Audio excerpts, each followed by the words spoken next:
après 2 mois de léthargie youtubesque, je reviens sur la vidéo qui m'a fait buter pendant 2 mois, qui est la vidéo de Mulan. Mulan est un film qui est sorti en 98, donc juste après Hercule, qui est génial, et juste avant Tarzan en 99, qui est génial aussi. Et Mulan, qui est sorti donc en 98, est génial aussi. Le problème, c'est que c'est un film qui est hyper riche, même s'il ne paraît pas comme ça au premier abord. Ce qui fait que je voulais faire une vidéo dessus, et plus je revois le film, et plus je me dis que je vais faire une vidéo et que je vais omettre plein de trucs et que ça va me saouler quand je vais revoir ma propre vidéo en me disant j'ai pas parlé de ça, j'aurais dû en parler, c'est nul, j'aurais pas dû la faire, j'aurais dû attendre, etc., etc. Ce qui fait que j'ai attendu 2 mois, et que voilà. Donc aujourd'hui, il faut garder en tête que c'est une mini critique, c'est-à-dire que même si elle va durer longtemps, ça ne représente qu'un bout de ce que je pense du film, un peu comme toutes les autres critiques que j'ai fait, que j'ai appelé mini critiques.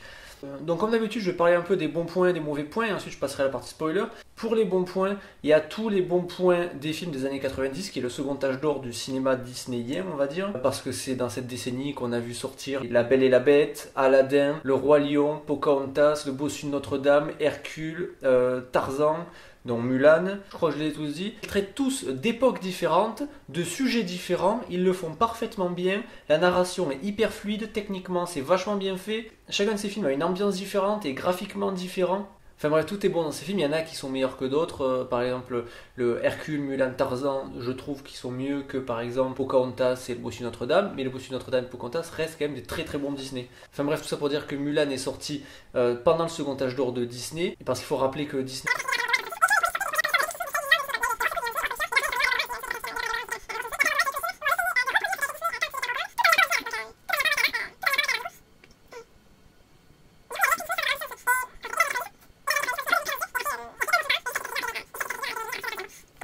Donc, pour les bons points et les mauvais points, parce que sinon je vais parler que de Disney. Pour les bons points, au niveau technique, le film est vachement bien, c'est-à-dire que l'animation est super fluide, il n'y a pas de défaut d'animation, l'image est belle, les personnages sont bien dessinés, ils jurent pas, comme dans les Pixar par exemple, où on a des personnages qui jurent à l'œil et qui du coup gâchent un peu l'immersion dans le film. Là au niveau de l'animation, du dessin, tout est nickel, les décors rappellent les dessins chinois qu'on a sur les tapisseries chinoises, etc. Donc on peut dire parfois que les décors sont un peu pauvres, mais en même temps ça rappelle ces dessins-là. C'est comme on pourrait dire par exemple pour Hercule que les dessins, par exemple les oreilles dans Hercule, sont très mal faites et très grossièrement faites, mais ça rappelle les motifs qu'il y a sur les poteries grecques. Le dessin s'adapte à la culture, donc c'est pas vraiment un reproche que je pourrais faire. Le film parle de la guerre, mais le film ne fait pas l'éloge de la guerre, c'est-à-dire que on montre pas la guerre comme quelque chose de cool en disant ouais c'est nous les gentils et puis on va massacrer les méchants et puis parce qu'on est trop fort et puis la guerre c'est trop cool et puis ensuite une fois qu'on sort de la guerre on est des héros et c'est génial.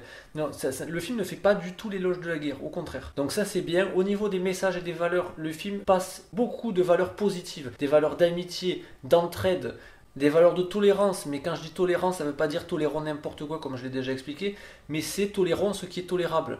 Le fait qu'une fille vale autant qu'un homme sur le plan des valeurs, c'est une idée qui est totalement tolérable. On ne juge pas une fille parce qu'elle est fille. Donc ça, le message entre guillemets féministe qui passe dans le film, il est très bien amené, et c'est pas un féminisme débile comme j'en parlerai dans les spoilers, où il y a différents courants féministes, et certains sont plus intelligents que d'autres, et certains sont plus bêtes que d'autres, et certains sont totalement stupide. Ce qui ne veut pas dire que le féminisme n'est pas bien, ce qui veut dire que de bonnes idées peuvent être portées par des gens très bêtes qui en font des choses très bêtes. Donc le film a un aspect féministe, et encore que le film pour moi serait plus un film sur le passage à l'âge adulte et le fait de trouver sa place par rapport à ce qu'on est, plutôt que d'essayer de se fondre dans un moule déjà formé par les générations précédentes. Et en ça c'est bien, en gros ça veut dire deviens qui tu es plutôt que fonds-toi dans un moule préexistant. Donc Mulan est vu comme un film très féministe, alors que pour moi c'est plus un film sur le passage à l'âge adulte, même s'il y a du féminisme dedans. Des critiques qu'on a pu faire à Mulan, c'est que le méchant n'était pas développé, etc. Mais le méchant pour moi est vachement bien, parce que le méchant est très charismatique, et en plus de ça, il n'est pas traité comme un méchant, il est traité comme un compétiteur. C'est-à-dire que c'est juste un mec qui agit par ego. L'empereur a construit une muraille de Chine, c'est pour éprouver ma force, donc je vais venir pour envahir la Chine. Et de cette manière-là, on balaye tout l'aspect politique qui ferait que, par exemple, on dirait les Mongols c'est les méchants, donc les Huns c'est les méchants, et les Chinois c'est les gentils. Non, c'est pas du tout ça. On personnifie vraiment le méchant du film, c'est-à-dire Shan Yu qui mène ses troupes. Le problème c'est Shan Yu. On dit pas le problème c'est les Huns, c'est pas les Mongols, c'est pas tout ça, c'est Shan Yu. Autrement dit, le film ne montre pas un peuple comme étant un mauvais peuple et un autre peuple comme étant un bon peuple. Et ça c'est vachement bien. Parce que de toute façon, en 1h20, on pourrait pas traiter l'aspect politique, etc. Et dès qu'il est question de politique, il sait jamais tout noir ou tout blanc. Donc voilà, donc Disney a eu la bonne idée de balayer tout ça en prenant le personnage de Shan Yu et en faisant un compétiteur. Donc voilà, donc il y a une bonne critique de la compétition qui n'est pas une valeur, je le rappelle, mais ça j'en parlerai dans les spoilers. Dans les mauvais points, on peut trouver le film raciste entre guillemets dans le sens où il y a beaucoup de clichés éculés sur les Chinois et de blagues sur la culture chinoise. Par exemple, à un moment donné, il y a un personnage qui dit moi j'adore cette odeur de panard laqué pour dire quand ça pue, panard laqué, canard laqué, voilà des trucs comme ça, voilà, et des blagues sur le riz qui reviennent plusieurs fois, voilà des trucs comme ça. Après moi je trouve pas ça méchant, mais après si j'étais asiatique peut-être que je le prendrais pour moi et je trouverais ça réducteur. Mais bon, moi je suis blanc et du coup j'ai pas cette culture là, donc je me sens pas agressé quand je vois ça quoi. Faudrait que vous voyez avec un asiatique pour voir si lui se sent agressé là-dessus. Bon, moi je trouve pas. Et ensuite apparemment les armures de l'armée chinoise dans ce film sont des armures japonaises, ce qui montre que Disney, enfin l'équipe à Disney là n'a peut-être pas fait les recherches qu'il fallait et du coup a mis un peu tous les asiatiques dans le même panier. Donc voilà, mais moi c'est pas un truc que j'ai remarqué parce que je connais pas vraiment cette culture. J'ai oublié pour les valeurs positives, il y a l'entraide, l'amitié, etc. Il y a aussi la bonne notion d'honneur, c'est-à-dire que c'est pas l'honneur du quand dira-t-on. Par exemple, notre fils est un violeur, il ne faut que personne ne le sache, parce que sinon l'honneur de la famille sera remis en cause. Non, c'est pas ça. C'est par exemple si on a un fils violeur ou quoi, l'honneur de la famille, il est détruit parce que l'honneur, c'est l'amour propre, c'est la dignité, c'est l'amour qu'on se porte à soi-même. Et à partir du moment où on fait une mauvaise action, un truc comme ça, ou qu'on couvre une mauvaise action, ou un truc comme ça, il n'y a pas besoin que les gens soient au courant pour qu'on arrête de s'aimer. Donc ça c'est le vrai honneur. C'est pas l'honneur quand dira-t-on, c'est l'honneur qu'est-ce que je pense de moi. Voilà, ça c'est le vrai honneur. Et aussi il y a une critique de la critique. C'est-à-dire qu'il y a pas mal de gens qui n'ont aucune valeur, qui ne valent rien du tout, qui sont dépourvus de tout intérêt et qui n'existent qu'en critiquant les autres de manière négative. Et je sais plus quel comique avait dit, critiquer les autres, sous-entendu de manière négative, c'est une façon détournée de se valoriser. Voilà, quand on n'a aucune valeur, qu'on n'a aucun intérêt, qu'on ne vaut rien, en critiquant les autres, d'un coup, ben là, c'est comme si on existait. Puisque si on prend l'autre et qu'on le met en dessous de soi, ça veut dire que nous, on est au-dessus. Même si nous, on ne s'est pas déplacé au-dessus de l'autre. Donc voilà, et ça, c'est incarné par deux personnages de manière très claire dans le film.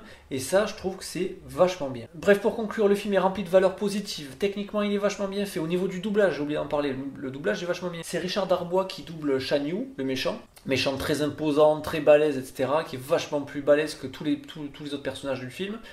Et la voix de Richard Darbois qui résonne quand il parle, etc., surtout comme il le joue, ça va nickel avec le personnage. Le personnage de Mulan, qui c'est qu'il joue en français, je l'avais jamais remarqué, pourtant je me targue d'avoir l'oreille pour reconnaître les doubleurs, etc. Et je ne l'avais jamais remarqué, c'est Valérie Carcenti qui double la quadragénaire dans Scène de ménage. Et juste pour terminer, oui, les mauvais points, c'est que il y a un truc que je déteste au cinéma, c'est quand on fait une fin en musique. C'est-à-dire on ne sait pas comment terminer le film, on ne sait pas quel plan on pourrait faire du film à la fin.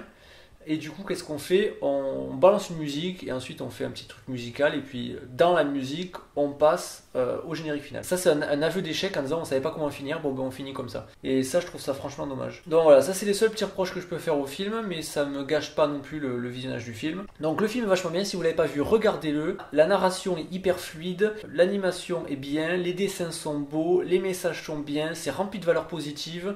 Et historiquement, c'est l'un des derniers bons films de Disney, donc il vaut le coup. Si vous ne l'avez pas regardé, regardez-le de suite, et si vous l'avez regardé, restez pour les spoilers. Je vais développer certains aspects du film, notamment l'aspect féministe. Voilà, à plus. Et j'oublie, le film est drôle. Le film est très drôle. Il y a plein de sortes d'humour, il y a du running gag, il y a des blagues plus percutantes, il y a des gags physiques, des jeux de mots, des blagues de langage, etc. Donc le film est très drôle aussi, donc regardez-le pour ça. Voilà, à plus.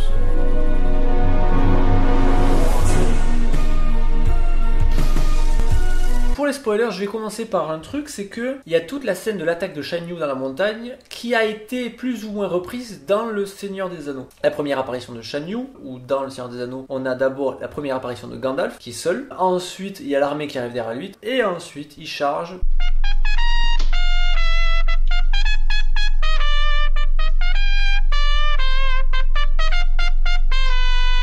Nous sommes deux sœurs jumelles, nées sous le signe des Gémeaux.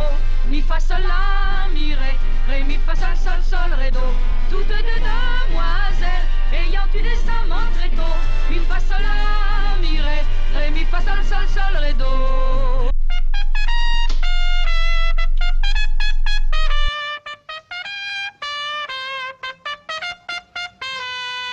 Bref, c'est rigolo de voir que peut-être Peter Jackson s'est inspiré de Mulan pour faire son attaque de cavalier au gouffre de Helm. Je dis pas qu'il s'est inspiré, je dis pas qu'il a vu Mulan ou quoi que ce soit, mais ça ressemble beaucoup en tout cas. Un truc qui est rigolo et assez inhabituel pour Disney, c'est que Mulan, elle commence le film avec ses deux parents, et elle termine le film avec ses deux parents. Du coup, que fait Disney pour rester un peu disneyen? Il bute le père de Chang.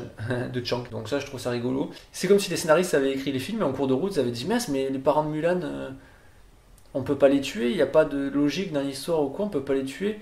Et que t'auras un mec qui sera arrivé en disant bah attends, mais sinon on va buter le père de Chang, lui militaire on peut. Par rapport à Shan Yu, dès la première scène, c'est-à-dire l'attaque de la muraille de Chine, on voit que Shan Yu est un compétiteur, c'est-à-dire qu'il arrive, il se retrouve face au mec face au garde qui va donner l'alerte en mettant le feu au truc. Il y a le garde qui dit maintenant toute la Chine sait que vous êtes là. Et il y a Shan Yu qui prend le drapeau, j'imagine drapeau impérial, drapeau chinois, il fout dans le feu et il dit parfait. C'est-à-dire qu'il veut trouver une résistance, il veut que tout le monde sache en plus qu'il est là et que c'est lui le meilleur, etc., etc. Quand à un moment donné il s'aperçoit que l'armée chinoise est à un endroit, il y a un de ses bras droits qui lui dit si on veut les éviter c'est facile, et il y a Shan Yu qui dit non on va pas les éviter, on va y aller et on va leur péter la tronche. Donc on voit bien que le mec est un compétiteur. Et il y a même un moment dans le film où il dit que si l'empereur a fait construire la muraille de Chine, c'est pour éprouver la force de Shan Yu. Autrement dit, c'est juste un compétiteur. Notre empereur saura te repousser. Me repousser? Mais il m'a invité. En construisant sa muraille, il veut éprouver ma force. Alors je viens relever son défi. Va et dis à ton empereur d'envoyer sa plus puissante armée. Je suis prêt. Le mec il veut juste montrer que c'est lui le meilleur. Et comme je le dis tout le temps pour à peu près pour tout, la compétition n'est pas une valeur. Comme la tolérance n'est pas une valeur, comme le courage n'est pas forcément une valeur, comme en fait rien n'est une valeur en soi s'il n'est pas rattaché à la morale. Pour ça, par exemple, aller par exemple à main nue au milieu d'un groupe de skinheads français et de dire je crache sur la France, moi je fais caca sur la France, machin truc, etc. Alors que les mecs peut-être ont des poids américains, des trucs comme ça, etc. C'est courageux. Je veux dire, il faut être courageux pour faire ça, quoi. Est-ce que c'est une valeur? Je veux dire, qu'est-ce que ça amène au public? Rien du tout. Parce que moralement, rien n'appuie ça, rien ne justifie ça moralement. C'est comme par exemple aller dans un bar rempli de supporters de l'OM ou supporters du PSG et crier vive l'OM dans un bar de supporters de PSG ou crier vive le PSG dans un bar supporters de l'OM et puis pareil se mettre à taper sur tout le monde, c'est très courageux, mais ce n'est pas une valeur. Le courage dans ce cas-là n'est pas une valeur, puisque c'est du courage totalement stupide et qui n'est pas appuyé par la morale. Donc voilà, être un compétiteur vis-à-vis de soi-même pour s'améliorer constamment et devenir quelqu'un de meilleur, pour pouvoir être au service des autres, etc., etc., ça c'est une valeur parce que c'est appuyé par la morale. Je ne comprends pas vraiment le concept des prix en général. Et je déteste l'idée de compétition. Le seul contre lequel je me bats, c'est moi. Pour aller plus loin chaque fois dans mon travail. Donc là, c'est une valeur. Être tolérant, je l'avais déjà dit dans une vidéo, comment ça s'appelle, tolérer quelqu'un qui a des goûts musicaux différents et ne pas aller l'agresser en l'insultant, etc., parce qu'il y a des goûts différents, c'est une valeur parce que le fait de tolérer là permet de ne pas créer d'engueulade et donc de pouvoir tous vivre ensemble en paix. Donc là c'est une valeur. Par contre, aller dire à un pédophile écoutez, moi je respecte totalement ce que vous faites, je ne suis pas d'accord et moi je ne viole pas d'enfants, cependant je suis quelqu'un de tolérant donc je tolère totalement le fait que vous violez des enfants. Voilà, là ce n'est absolument pas une valeur de tolérer parce que dans l'activité de l'autre il y a des victimes et que ça n'a rien de moralement acceptable de tolérer qu'une tierce personne s'en prenne à d'autres gens et surtout des innocents vu qu'il s'agit d'enfants. Donc voilà, donc là dans un cas la tolérance est une valeur, dans l'autre cas la tolérance n'est pas une valeur. Et qu'est-ce qui fait la différence à chaque fois? C'est la morale. Le fait que la pseudo-valeur soit appuyée par la morale ou ne soit pas appuyée par la morale. Et là, dans le film, le fait que Shan Yu soit un compétiteur, ce n'est pas une valeur parce que ce n'est pas appuyé par la morale. Parce que la résultante de son esprit compétitif, c'est la mort de plein de gens dans l'armée chinoise, c'est le fait qu'on ait tué des gens dans des villages qui n'avaient rien demandé à personne, qu'on ait tué des enfants, parce qu'on montre la poupée de la gamine, etc., qui est là alors qu'il n'y a aucun survivant. Donc voilà, donc la compétition n'est pas une valeur en soi. Et je reciterai Hemingway, qui n'était pas forcément un homme moral, étant donné qu'il pratiquait le safari et qui était très content d'aller buter des lions, etc. Mais il avait cette phrase apparemment que j'ai entendue dans Kingsman, où il dit en gros, il n'y a rien de grand à être meilleur que ses semblables, la vraie grandeur, c'est être meilleur que celui qu'on a été avant. C'est-à-dire s'améliorer soi-même, plutôt que de vouloir chercher à être meilleur que les autres, chercher à s'améliorer soi-même. Donc voilà, donc il y a une critique de la compétition qui est vachement bien pour moi, je trouve. Ensuite, on a encore et toujours la mise en application de l'ambition et de la passion. C'est-à-dire que Mulan, dans le film, elle agit par passion. C'est-à-dire qu'elle aime son père va aller à la guerre, il est blessé, donc il va mourir. Donc qu'est-ce qu'elle fait ? Parce qu'elle aime son père, parce qu'elle estime que ce qu'elle va faire est juste et bien, elle s'engage dans l'armée à la place de son père. Elle agit par passion. Mouchou, qu'est-ce qu'il fait tout le long du film ? Il agit pour retrouver sa place. C'est pas par passion quoi, c'est par ambition. Il ambitionne de retrouver sa place, quitte à mettre la vie de Mulan en danger. Mulan agit par passion, Mouchou par ambition, et qu'est-ce qu'il emporte dans le film ? C'est la passion, puisqu'à la fin, Mouchou change. Au moment du feu de camp, il y a Mouchou qui avoue ses fautes en disant « Toi, tu as risqué ta vie pour des gens que tu aimes. Moi, j'ai risqué ta vie pour la mienne. » Et à partir de là, il change Mouchou, et là, il agit par passion, il agit pour aider Mulan parce qu'il aime Mulan. Donc voilà, donc au début du film, on a la passion du côté de Mulan, l'ambition du côté de Mouchou, et finalement, Mouchou rejoint Mulan dans sa passion, et à la fin, Mouchou agit par passion, et voilà, et donc la passion l'a emporté sur l'ambition. Ensuite, comme je disais, on a la critique de la critique. C'est-à-dire qu'on a deux personnages. Un personnage masculin, un personnage féminin. Le personnage masculin, c'est... j'ai oublié. Shifu. C'est Shifu qui s'appelle. Donc Shifu, il passe sa vie à critiquer les autres. Il dit, machin, c'est un mauvais capitaine, lui, il vaut rien, machin, et il jubile de l'échec des autres. Mais ce mec-là, il est quoi ? Il est particulièrement valeureux, il risque sa vie pour sauver les autres. Il est particulièrement intelligent, il est particulièrement fort, il est particulièrement actif pour changer le monde, c'est-à-dire l'ACE. C'est-à-dire que sur l'ACE, j'en ai parlé dans ma vidéo de Bonne année 2016, allez la voir, comme ça vous comprendrez ce que j'entends par ACE. Au niveau de l'ACE, il a tout à zéro, ce mec-là. Et sa seule façon d'exister et de se sentir au-dessus des autres, c'est de prendre les autres et de les foutre en dessous de lui. C'est-à-dire par la critique négative, en voulant défoncer les gens avec la critique. Et ça me gave. Et à la télé, j'ai l'impression, je la regarde plus la télé, mais quand je vais chez quelqu'un qui a la télé, toutes les émissions à l'heure actuelle sont basées sur la critique, et notamment la critique négative. Et il y a beaucoup, je trouve, de critiques cinéma sur YouTube qui se glorifient de critiques négatives. C'est-à-dire qu'il faut, quand ils démontent un film, ils sont contents de le démonter et ils ont l'impression d'être vachement cinéphiles et de vachement s'y connaître en cinéma. Moi, je vais voir au cinéma que les films que je pense que je vais aimer. Je vais pas voir un film en disant je vais détester et après je vais bien le défoncer, ce sera cool. Je vois pas l'intérêt de faire ça. Et ça me gave quand je vois un film, surtout un film que j'ai aimé, et que l'autre s'acharne dessus et est super content de dire ah c'est nul, c'est vachement bien que ce soit nul parce que maintenant du coup je passe pour un mec vachement cultivé et puis qui a l'œil, tu vois. Surtout que des fois il s'acharne sur des points de détail, mais de détails même pas importants, qui sont soit des licences poétiques, soit des compromis qui permettent d'apporter quelque chose de beaucoup plus grand dans le scénario. Donc des fois on parle de petites incohérences comme ça, alors que cette petite incohérence elle permet d'installer quelque chose de symbolique et de puissant dans le film. Donc bref, ça me gave. Donc c'est pour ça que je fais en majorité des films que j'ai aimés, et quand des films je les ai pas aimés, ben, qu'est-ce que je fais ? Soit je fais pas de critique, soit je fais une critique audio, par exemple comme j'ai fait pour Suicide Squad. Et Suicide Squad, c'est un film que j'attendais, j'avais envie de l'aimer, je l'ai pas aimé et j'ai pas été content de critiquer ce film. Il y a un plaisir pervers à critiquer négativement les choses qui est malsain, je trouve. Enfin, après on dit pervers, malsain, c'est pareil. Enfin pour moi c'est pas forcément pareil. Enfin bref, ça me gave, et ce personnage du coup me gave, mais du coup ça nous fait nous remettre en question. Est-ce que j'ai envie de ressembler à Mulan, ou est-ce que j'ai envie de ressembler au conseiller qui ne vaut rien, ce mec, et qui se glorifie par la critique négative des autres. Ensuite il y a le personnage de la marieuse qui est comme ça, c'est-à-dire que qu'est-ce qu'elle a pour elle ? Pareil, ACE, elle vaut rien physiquement, elle vaut rien intellectuellement, et elle ne change pas le monde en mieux. Donc au niveau de l'ACE, elle ne vaut rien. Et pourtant elle existe par la critique, en disant à Mulan, qui a un potentiel énorme, de lui dire toi tu vaux rien et tu vas rater ta vie parce que je l'ai décidé. Donc voilà, donc c'est des personnages qui ne valent rien en eux-mêmes et ils n'existent qu'en rabaissant les autres, et ça me gave. De vouloir avoir l'air intelligent en démontant les autres ou les passions des autres, ou essayer de se valoriser en montant sur les épaules des autres et en se croyant grand, comme il dit dans The Social Network.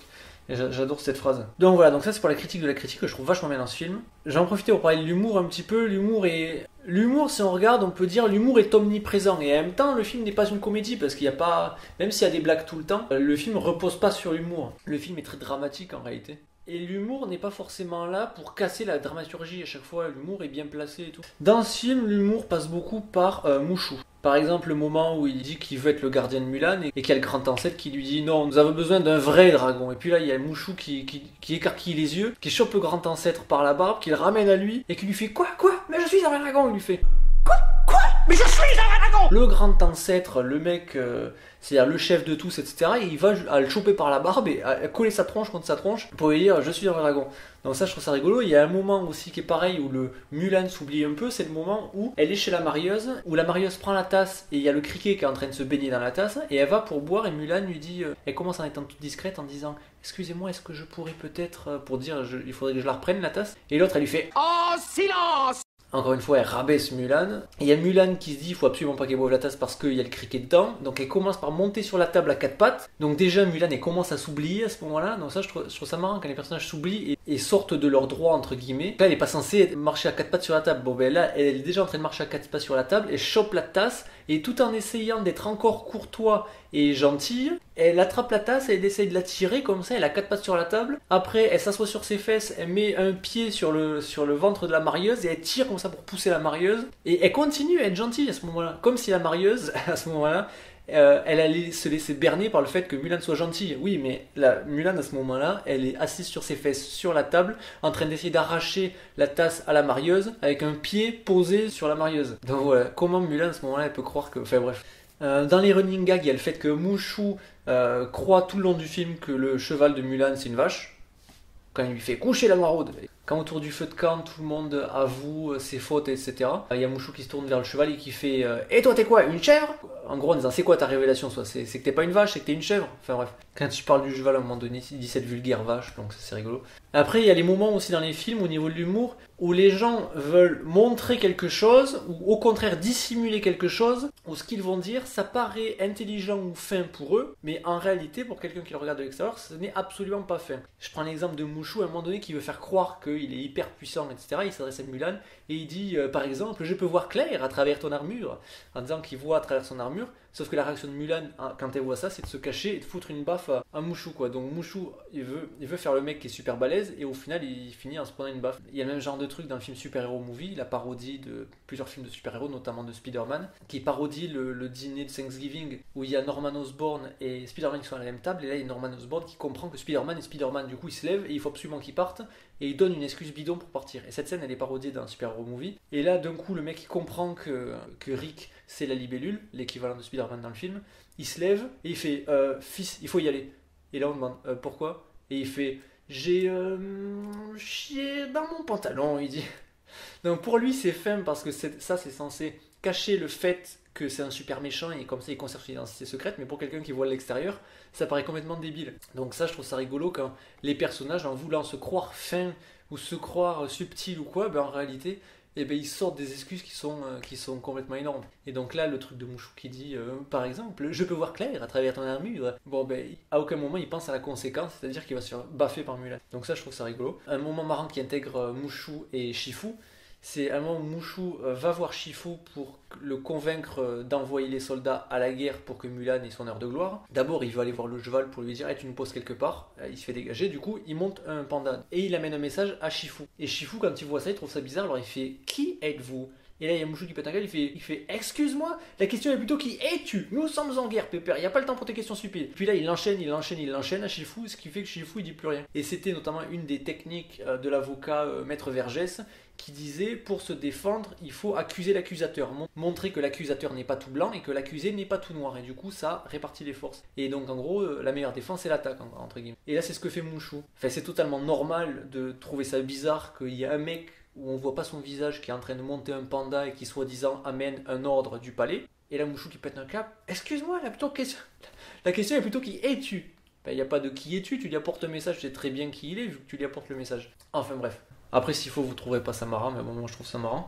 Un truc vachement bien dans le film sur l'honneur, c'est-à-dire que l'amour passe avant. Chez Disney, de toute façon, c'est toujours comme ça, et j'espère que ce sera toujours comme ça. L'amour passe avant tout. L'amour est plus fort que tout dans les Disney. Dans le film, il est question d'honneur.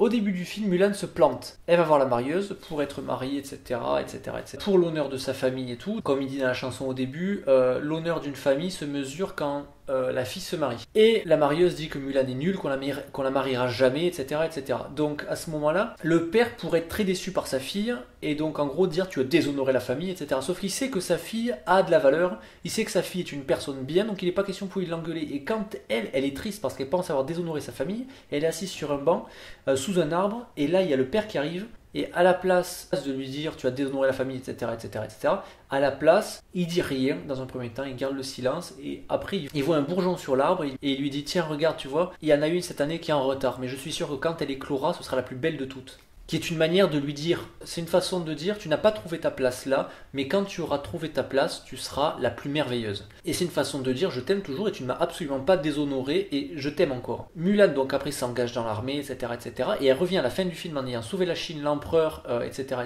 L'empereur, pour honorer sa famille, lui a donné l'épée de Shan Yu et le médaillon de l'empereur, qui montre la reconnaissance de l'empereur envers Mulan et donc la famille Fa. Elle revient, Fazou, le père de Mulan, il est assis sur le banc, sous le même arbre sous lequel Fazou a dit à sa fille regarde le bourgeon, etc. Il est malheureux parce que sa fille est partie, il voit sa fille arriver, Mulan lui donne l'épée et le médaillon en disant l'empereur m'a donné ça pour honorer la famille, et que fait le père? Il lui dit pas super notre famille est honorée, etc. Le premier truc qu'il fait, c'est qu'il prend l'épée et le médaillon, il le balance, il en a rien à faire, il s'agenouille, il se met à la hauteur de sa fille en se mettant genou à terre, et il la prend dans ses bras, et il lui dit, le plus grand des honneurs, c'est de t'avoir pour fille. Et là, ça illustre tout. Ça veut dire, en gros, tu es ma fille, je t'aime, et le qu'en dira-t-on, je me torche avec. Et je m'en fous complètement. Que ce soit parce que les gens t'ont trouvé nul au début, ou parce que les gens te trouvent merveilleuse à la fin, ça ne change rien en l'amour que je te porte. Et ça, c'est vachement bien. Et ce sera toujours meilleur que n'importe quel message à 2 balles qu'on nous file dans les Pixar, où on relaye l'amour au second plan, et qu'au premier plan, qu'est-ce qu'il y a? C'est juste des démonstrations techniques,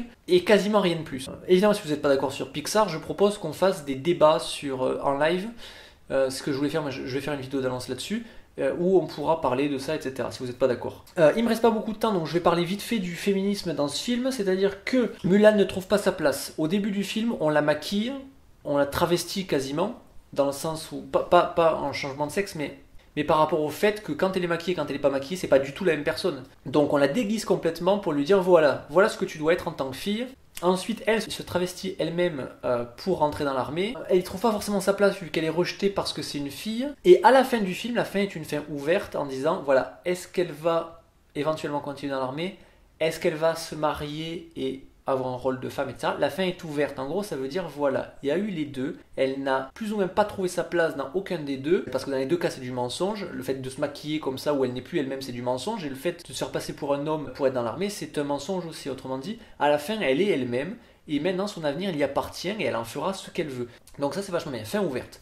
Autrement dit, les gens se font leur idée. Donc, pour développer sur le féminisme, ce film est féministe dans le sens où le film ne catégorise pas les femmes en disant les femmes doivent faire ça et les hommes doivent faire ça. On le fait un peu au début, mais vu que la fin est ouverte, en gros, ça laisse le choix. Le film est féministe, pourquoi? Parce qu'il nous montre une femme qui joue, entre guillemets, un rôle d'homme, c'est-à-dire de militaire.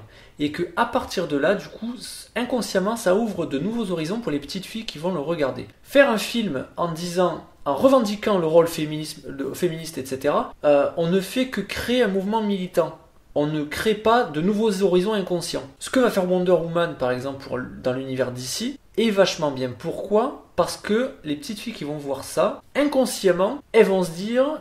Oui, mais les filles, elles peuvent faire ça aussi. Enfin, même pas aussi, elles peuvent faire ça. Point. Ça va leur sembler normal. Et leur horizon ne sera pas limité à des trucs purement féminins, qui n'est pas faire la cuisine, etc. Ce qui est purement féminin aujourd'hui, ce n'est pas faire la cuisine et faire le ménage. Ce qui est purement féminin aujourd'hui, c'est faire les boutiques et regarder des émissions débiles. C'est ça le purement féminin. D'où l'importance pour les filles d'en sortir. Je vais mettre en lien dans la description une interview en 3 parties de Marguerite Yourcenar, qui pour moi est une vraie féministe dans le sens où elle ne met pas les femmes contre les hommes. C'est-à-dire que dès qu'on commence à parler de féminisme, on crée, surtout de sexisme plus que de féminisme, mais l'un du coup souvent implique l'autre. C'est-à-dire que les féministes, à chaque fois que je les entends parler, elles en arrivent au sexisme, c'est-à-dire l'oppression des hommes sur les femmes. Et quand on commence à faire ça, on crée 2 camps de nature. C'est-à-dire que quand on est homme, on est forcément dans le camp des oppresseurs, et quand on est femme, on est forcément dans le camp des oppressés. Ce qui n'est absolument pas le cas. C'est faux. Il n'y a pas les hommes qui oppressent les femmes. Il peut y avoir des hommes qui oppressent des femmes, mais il n'y a pas de généralité à faire. C'est complètement idiot de faire généralité. Et quand je vois des vidéos de youtubeuses qui font des vidéos en accusant directement face caméra les hommes, je pense à Ginger, par exemple, Ginger Force, etc., c'est complètement, je trouve, idiot, parce que, là aussi, j'aimerais faire un débat sur le féminisme, etc., comme pour Pixar, comme pour The Dark Knight, comme pour Skyfall, etc., et tous ces trucs où je comprends pas le succès.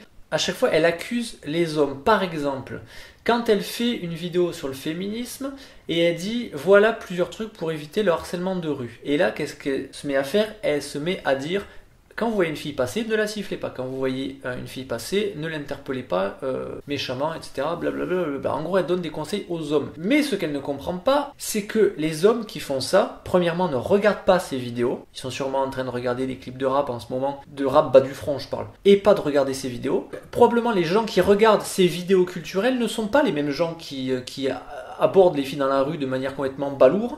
Donc déjà, elles ne s'adressent pas aux bonnes personnes. Donc ça sert à rien d'accuser la personne qui normalement est une personne bien qui regarde sa vidéo. Et ensuite, elle accuse le sexisme alors que le problème n'est pas le sexisme. Le problème, c'est l'éducation en général. C'est-à-dire que les mêmes personnes qui parlent à des filles comme à des objets dans la rue, qui les sifflent, qui les insultent, etc., c'est les mêmes personnes qui vont faire les mêmes choses avec les hommes. Alors ils vont pas les siffler, ils vont leur dire de baisser les yeux, ils vont leur dire de dégager, ils vont probablement les racketter. Comment ça s'appelle? Ils vont chercher la bagarre parce qu'ils sont à 10 contre 1. Il est là le problème. Le problème, c'est un problème d'éducation, de non-transmission des valeurs. Il est là le problème. C'est pas un problème de sexisme. Les gens qui sont des idiots avec les filles sont aussi des idiots avec les garçons. Et ça c'est un problème du féminisme qui est de regarder les problèmes de manière borgne. C'est-à-dire de ne voir qu'une partie des problèmes et la partie qui correspond aux filles. Par exemple, je vais donner un exemple, un truc que j'ai vécu, c'est-à-dire que quand j'étais au collège, j'étais en permanence et il y a un mec qui s'est mis à insulter ma sœur en la traitant de... voilà. Donc le mec, je l'ai pris à partie, j'ai dit que ça, c'est quoi ton problème, machin truc, etc. Je me suis moqué de lui et tout, donc je lui ai répondu et tout. Quand on est arrivé dans la cour, ils sont arrivés à je sais pas combien et ils m'ont balancé par terre, etc. Est-ce que ce mec-là, son problème c'est le sexisme ou le problème c'est qu'il ne respecte rien et qu'il n'a aucune éducation?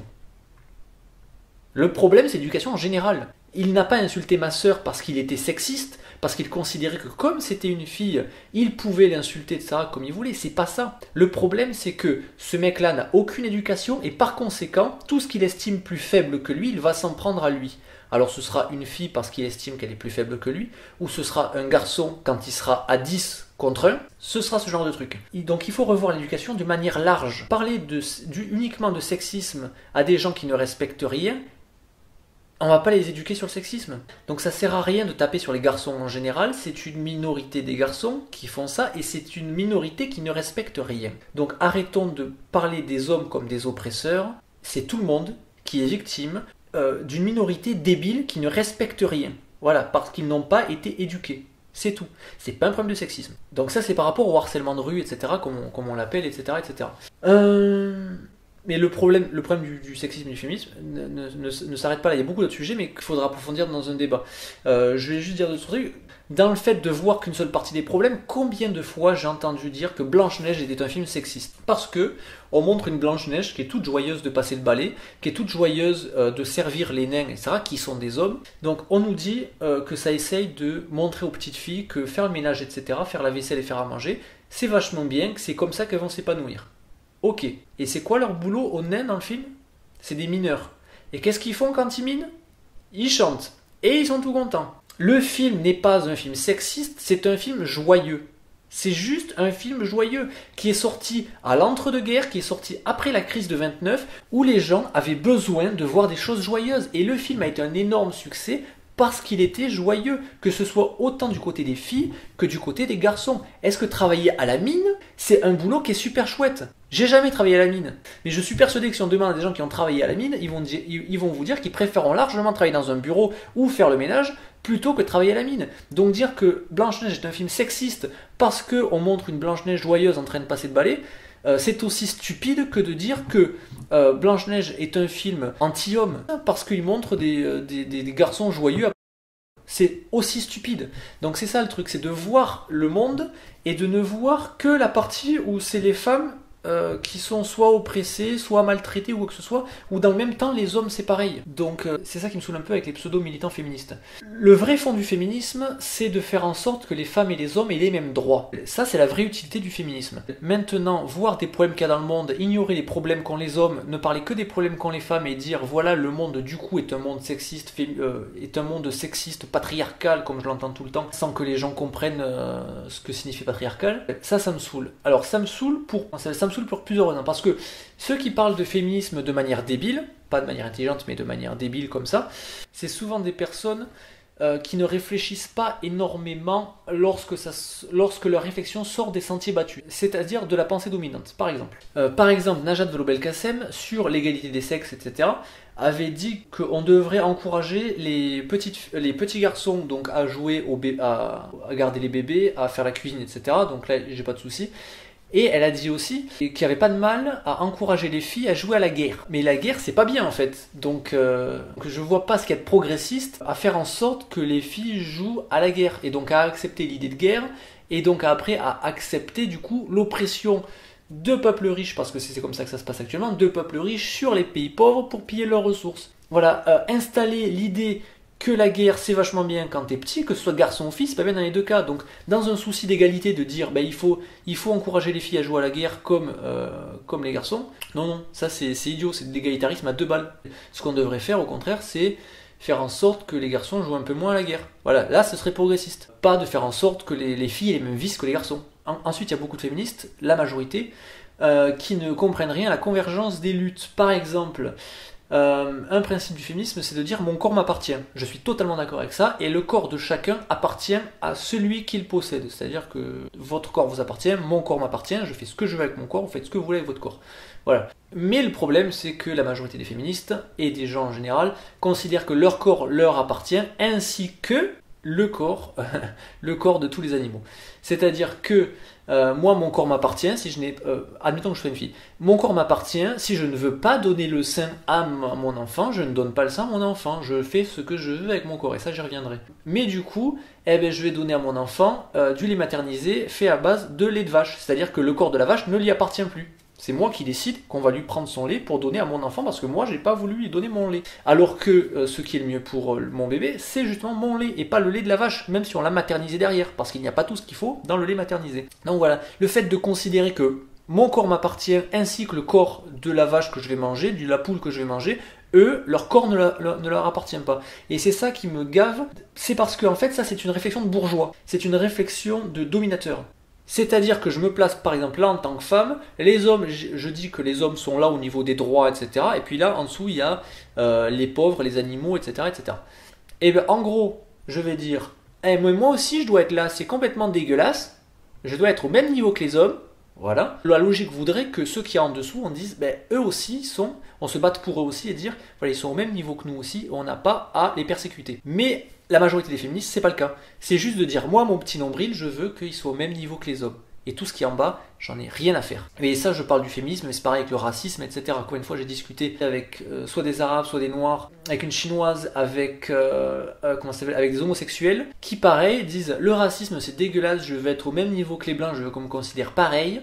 Ou alors les homos avec les hétéros, et par contre qui disent mais moi si j'ai envie de manger du foie gras je fais ce que je veux, et puis moi je m'en fous qu'on la gaffe pendant 15 jours et qu'il y a je sais pas combien de doigts qui vont les crever parce que c'est un truc qui est hyper éprouvant pour le corps d'être gavé, etc. Ça je m'en fous, c'est mon petit plaisir à moi. Donc voilà, c'est le fait de se dire moi je veux qu'on me respecte en tant qu'individu, etc. Je veux être au même niveau que vous, par contre tout ce que j'estime être en dessous de moi, alors à ce moment-là j'en ai rien à foutre. Il y a une phrase dans Harry Potter 4, dans le bouquin, où il y a Sirius qui dit on peut réellement juger un homme en voyant comment il considère non pas ses égaux, mais les gens qu'il considère comme inférieurs. Et quand je vois qu'une féministe veut se hisser au même niveau que ce qu'elle appelle les oppresseurs, c'est-à-dire les hommes, et par contre qu'elle se fout complètement de ce qu'il y a en dessous, pour moi ces gens-là, même s'ils défendent une cause que je trouve juste, c'est-à-dire l'égalité homme-femme, en droit, je ne peux pas les respecter étant donné qu'ils se fichent des gens qu'ils considèrent comme inférieurs, c'est-à-dire les animaux, les habitants de pays pauvres, etc., etc., etc. Donc ça me gave. Mais ça c'est par rapport aux militants de la cause et pas la cause elle-même. Il y a une affaire il n'y a pas longtemps, c'est que l'UNICEF ou l'UNESCO, je sais plus, a fait une campagne d'affichage pour inciter les femmes à allaiter, parce que